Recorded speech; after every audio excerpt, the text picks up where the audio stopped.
Hello everyone and welcome back to the Cyclocross Social podcast. Today we'll be talking about the last round of the UCI Cyclocross World Cup in Overijse. Also the cross is called the Driver Cross. With me here to talk about it is Tom. Hello. And Twan. Hello.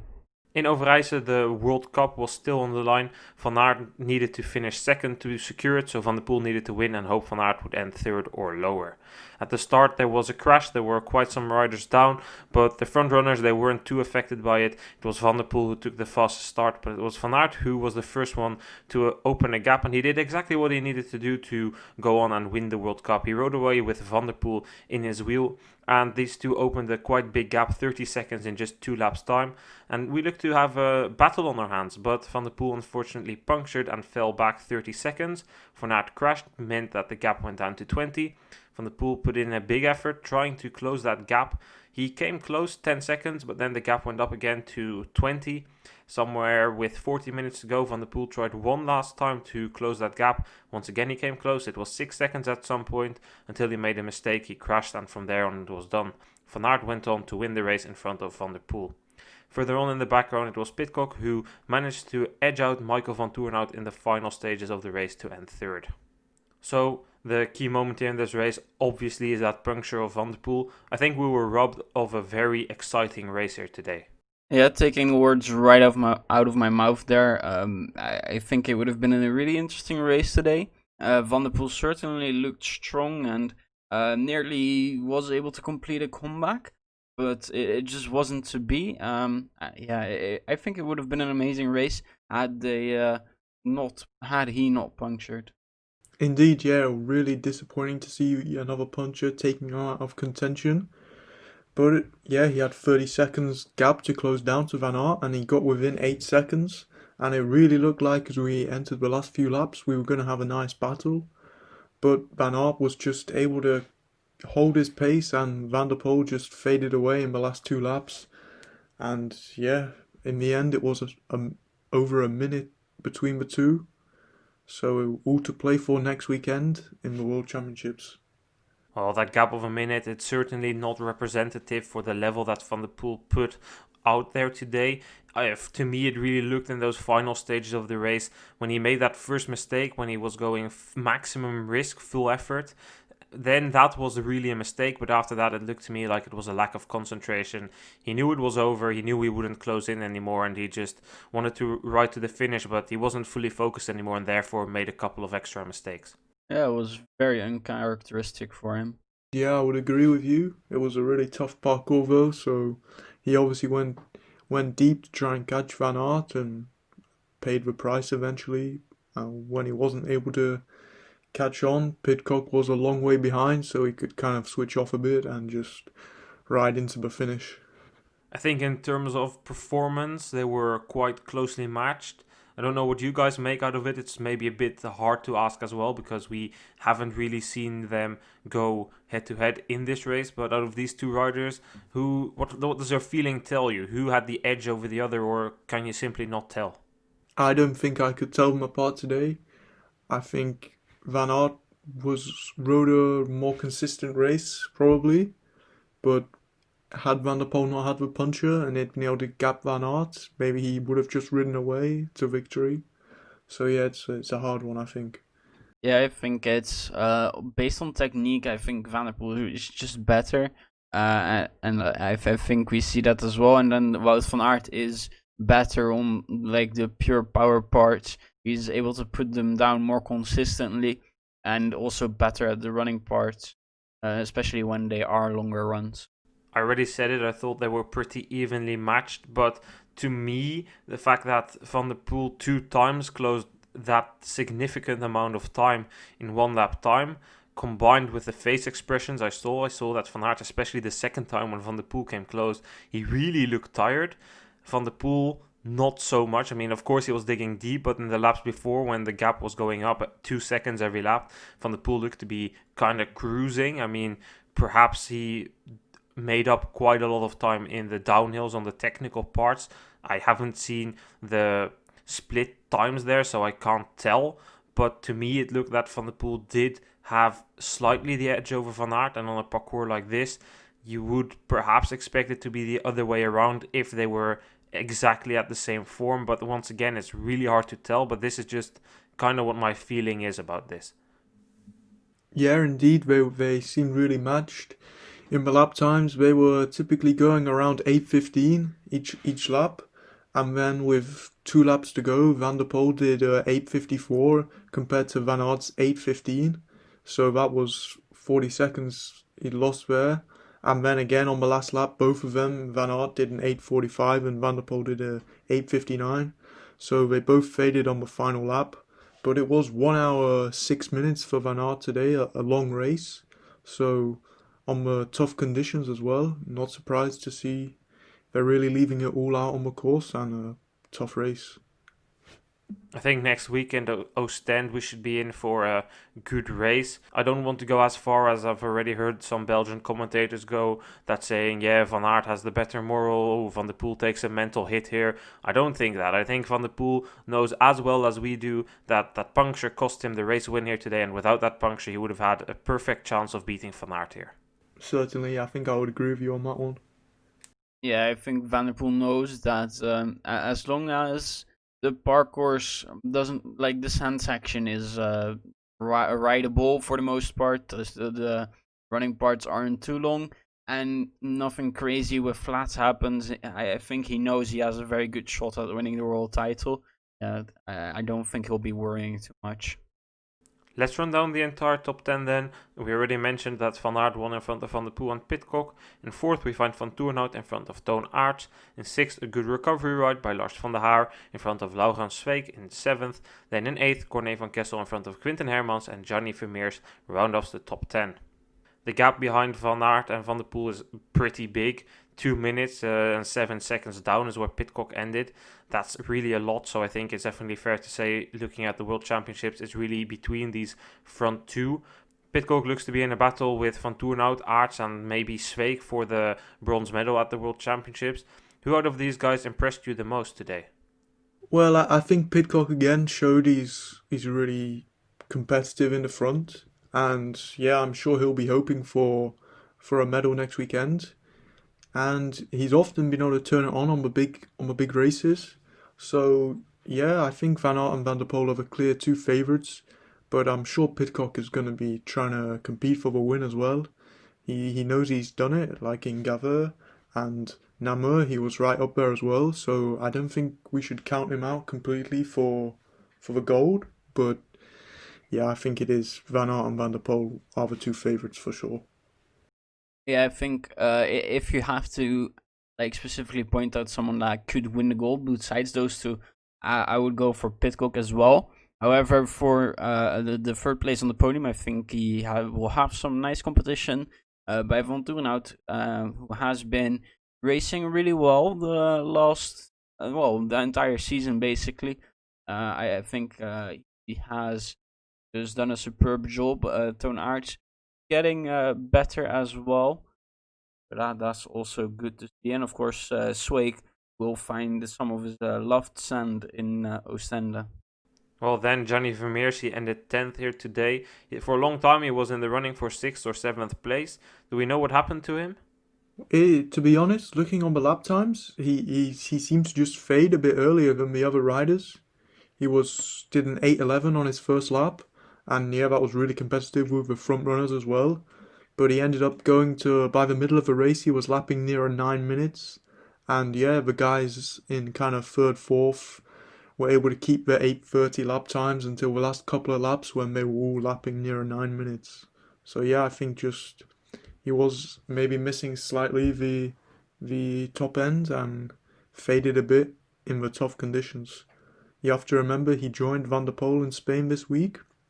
They probably did a tough training camp. So perhaps we could see next week an improved performance in the World Champs. I certainly think so. Vermeers is definitely one of the riders who has impressed me, not only in the cyclocross aspect, but also on the road. He's ridden pretty good there. I think he's definitely a strong rider, and I think perhaps he just didn't pace himself well today.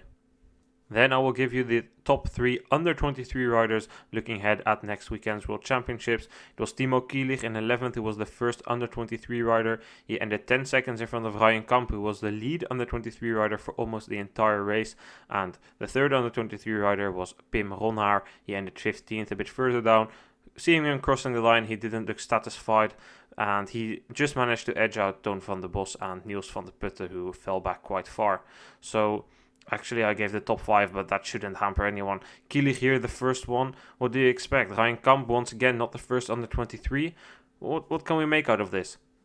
Well, I think it's going to be a battle next weekend for sure. I don't think there's one clear favourite. I think Kamp, Kielich, and Niels van der Put probably are the favourites. But yeah, I don't think you could really be super confident who's going to be the winner next weekend. There was, of course, the crash as well, which I'm sure you'll come to. But that could also play a part with the British riders who maybe would be aiming for a medal but went down in this crash. So yeah, that might affect the race as well.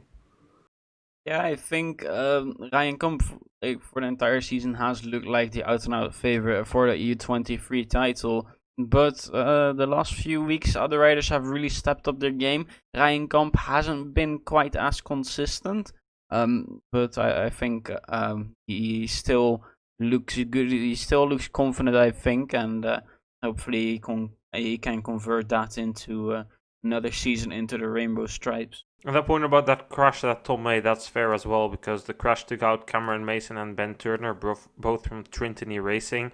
Cameron Mason fell on his collarbone, which he had already broken this season. He is unhurt, and Ben Turner, we currently don't know where he is at as we are recording this. We hope he is okay, because his collarbone did look hurt. Indeed, yes, the TV pictures did not look good for Ben Turner, but we'll be hoping for good news. And yeah, I think he could be as well. Thomas Main, you can't rule him out either. But I think there's a good British contention as well for next weekend in the under 23s, as well as, of course, Pidcock in the elites. I mean, Main, you can never really count him out, but he does seem to like parcourses like we had today better than the parcours we find next week in Oostend. And the same kind of goes for Toon van der Bos. I don't know what you guys think about his chances for next weekend, but I personally think that these parcourses are best for him, and that already it says enough for me that he's 4th under 23 here today, last year under 23 as well. I don't think that next weekend will be for him.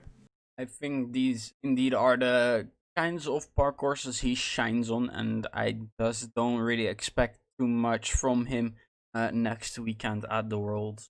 Indeed, yeah, I think I would agree with you. These more physical courses, in the mud, the deep mud, where it's really pure power, I think he's stronger on. But the sand is obviously a different challenge, so we'll have to see how well he compares there. With that cleared, we can now talk about the women's race. A women's race where the classification was not at stake. Brandt had already won it. Twan, tell us what did happen in that race. It was a very tight one up until a certain point. It was Alvarado who took it for quite an easy start, eventually pushing the pace halfway through the first lap, and we saw also quite some people struggle with this. Lucinda Brandt especially had a very inconsistent race today, being off the back quite a few times, even getting dropped on the road climb. Not really something that we're used to seeing from her. Manon Bakker having to bail her out there by closing the gap that she had to leave, and upon returning to the group, she actually managed to attack, and Alvarado was able to follow her. And Alvarado, it would be, that attacked her the following lap in the descent as well, just throwing all her technique out there and trying to use it to put Brandt under pressure, and use it she would, as Brandt just wasn't able to keep up, really had to leave a gap, and was never able to recover from this. Alvarado would go on to win, and Brandt managed to hold off Manon Bakker, who again put in a very solid ride for third place. It was certainly a bit of a weird race, in my opinion. I found it pretty hard when I was watching to really get a clue of what was happening. In the beginning, at least this is what I concluded from it, I had the feeling that Betsema was thinking, oh, we can make party today, we can race big. And then Brandt and Alvarado didn't have the same vibe as much. They were maybe thinking a bit more about, okay, we should maybe focus on next week, not dig too deep. And that caused Betsema to reconsider herself. And that meant that for some time, Betsema, Alvarado and Brandt were racing on reserve. And that made it possible for others to come back. People like Honsinger, Kant, Kay, Ribeirol, Vos. What do you guys think? Yeah, I think this was definitely the case. As the race goes on, I'm always like trying to type a summary, so I have the best idea of how to actually give it here. And I ended up typing quite a lot because a lot was happening. With the likes of Bond being off the back there quite a few times, Betsema accelerating, and then Alvarado just easily moving up with it, and a whole bunch of people returning into the mix as well, and a K and Evie Richards as well, being close at some point to that top 5. Indeed, yeah, it was a real battle today in terms of there was 10 riders in contention at one point, really, coming into the last lap. Although I think the course kind of maybe gave a bit of didn't portray the image of a race quite as it was working out. In terms of some of the running sections and the steep climbs, saw the riders kind of bunch up together, and then on the faster downhills, they'd kind of string out and pull away again. So it was kind of a bit of a yo-yo effect. But there was certainly a time when kind of 8th place could have been first in terms of, it was only really on the last lap where Alvarado kind of kicked away and did a 9:55 compared to Brandt's 10:15, and that's where the 20 seconds she won by came out in the final. So yeah, it was a really good race, I have to say. So certainly one to watch back if you were looking for some weekday viewing. And what do we make out of the race from Brandt? Because it almost was like she was doing an interval training. At the one moment she was being dropped on the road, and on the other moment she was turning into Usain Bolt and sprinting up and while she was running and riding up hills super fast from 8th to 2nd in no time. It was really weird to see. Yeah, I think yesterday we talked briefly about sandbagging in the Hammer podcast. That might happen today, and at some point it really felt like that was what she was doing, because it seemed really weird what was happening. But when you looked at her facial expression, it just felt like she was on the limit. And that's especially talking about the time that she got dropped on the road. Like, it really didn't look good. I think for Brandt, maybe she was caught between two fires. On one hand, maybe she wanted to win this race, and on the other hand, she was thinking not at all cost. But I'm not too sure. I definitely think Brandt will be the main contender with Alvarado next weekend, but it was pretty hard to see what she was really doing here today. Indeed, yeah, I think she'll certainly be a contender next weekend. And of course, Betsema as well. In the sand will always be a strong contention as well, so I'm sure it will be another exciting race. About Betsema, I think she was definitely one that did want to win here today. She looked to be sending it a couple of times, like I already said, but ultimately that mistake cost her when she was, I think, 1st or 2nd, and she crashed in the downhill, and she fell back quite some positions, and I think after that she knew it. Basically, almost what happened to Van der Poel. She knew it was done, and she didn't go very deep anymore. Indeed, yeah, I think I would agree with you on that one. She still 5th place is a good performance, but it was really the 4th lap out of 5 when she put in the 10:15 compared to the others 10 minutes, and it just kind of lost contention with the front group again. And yeah, finishing 40 seconds down on Alvarado in the end, but I think next weekend she'll certainly be in touching distance. Yeah, I think Betsema was really eager to race this weekend. She really tried to make hard races out of it. Today it kind of backfired with a 5th place. Yesterday was of course good business for her, and I think she just had a good weekend. Maybe trying to see what she could do compared to the other two women that would be considered the main favorites in Oostend. In 3rd place, another strong performance by Manon Bakker, and we'll come to talk about her once again a bit later when we talk about the under-23 top 3.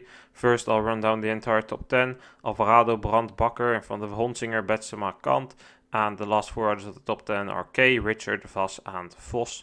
So first, I will actually talk about Evie Richards, a decent performance by her. For a long time she was a bit further up the road than 8th. She looked to be in the contention for the win actually at some point, but then not so much. But I still think it's a good performance because she hadn't been around racing pretty long. Her last race was the World Cup in Namur more than a month ago. Yeah, Evie Richards be able to use that starting climb to move up the ranks and get herself into a good position. And I was really excited about that. There were no excuses today, I think, for like not being able to put in her best performance. And I think she put in a very solid ride, not quite what it maybe once was, like 2 years ago when she was the under-23 champion. Indeed, yes. Although next weekend I think the sand course will not suit her so much. She's much more prefers these physical, tough courses like Namur and today. But of course, we'll come to that in the next episode with our preview for the Worlds. Definitely. However, we still need to talk about the top 3 under-23 riders, with again Bakker winning today in front of NRK and then Casablanca Vash. About Bakker, we won't talk about it too long. We already talked about her quite some time yesterday. But Bakker, there were another 3rd place here in the World Cup, 2 podiums in a weekend, the first for her that is. Really impressive stuff. Yeah, really. I guess this is the greatest time to peak. Maybe not quite yet, but really putting herself down as one of the main favorites for the U23 title in Oostend. There's some very impressive rides here in this weekend. Certainly, yeah. I think 2 podiums with a full field of all the riders here. That's like the only under-23 who's really been able to do that this year. So I think, yeah, she'll be a strong contender next weekend for sure.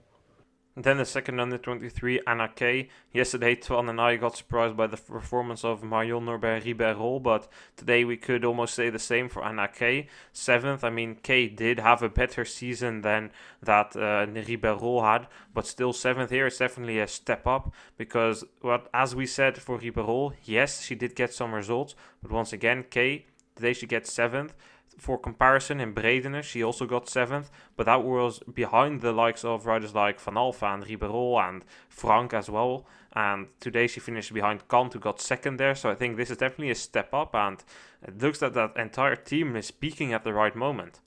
I think there were some performances this year as well that were quite good from Kay, but it maybe hadn't quite been that since like Dendermonde, and it's really good to see that she can put in this type of performance headed to next. Certainly, yeah. I think the under-23 women's is going to be just as exciting as the elite women's race. There's going to be 2 great races, and I'm really looking forward to it. Well, then I think we've covered it for the last round of the UCI World Cup, where Van Aert claimed the overall victory and the victory here, and Alvarado took the win in the women's race. I would like to thank Twan and Tom for joining me today. Thank you. Thanks for having me on. And then we will be back this week with multiple podcasts taking a look ahead at the World Championships in Oostend next week. For sure, we have 2 preview podcasts coming up, so these will come online later this week. Stay tuned and we'll see you guys then. Goodbye.